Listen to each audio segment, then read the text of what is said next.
It feels like it was truly a brotherhood because you guys still talk to each other that way. For sure. How... Did you see some of our text messages? Yeah, I'm our sure. Group chats. Yeah. Please don't see the bring group text messages chats. up. Well, how does that happen, right? Is that an Andy thing? Is it how were you guys so together? Because it does seem like it was that way. It wasn't only a connection, and it wasn't. Andy was part of it. Yep. But it was a brotherhood. There was a bond, and quite honestly, Spike, it was a love, right? Yeah. These guys. And most of these guys are Ike's age. They were there before me. I was part of the later crew that came in and was able to help. Ike's old age, but I'm one of the later crew that came in and was able to help out. And so these guys, and I mean this seriously. I'm not just saying it. They allowed me and showed me how to be a professional. Ike Reese, including probably Ike, is probably the biggest, the most important one because when I came in, I played special teams. And when I looked at Ike, I'm like, oh, man, look at this guy who could be starting on someone's defense throughout the NFL.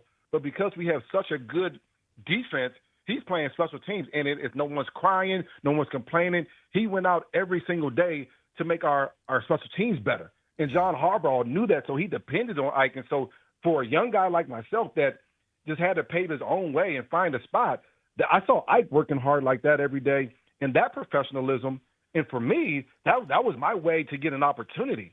So when I talk about brotherhood, I mean, these guys literally brought me along with them to do things and be a better person, but also more importantly, and for what we're talking about, a much better player and a professional. And so it's not only a brotherhood for me. It's a close bond. This is love because these guys have done so much for myself, and hopefully I have that same influence on younger guys and guys that I play with as well. But that's what this was truly about. And that's why it's so special that when we do get an opportunity to be around each other again, and then we start telling those stories, and then we need to go home very quickly. But it's always a good time when we hook up. It's always a good time. No, man, B is right, man. It's a tight bond. I had guys, Irvin Fryer, Troy Vincent, those were the older guys before me that just showed me the way, the Mike Quicks, the Harold Carmichael. So you sort of get the responsibility of doing that with the next generation that's coming behind you. And B West was with that group of Lito and Sheldon and Michael Lewis.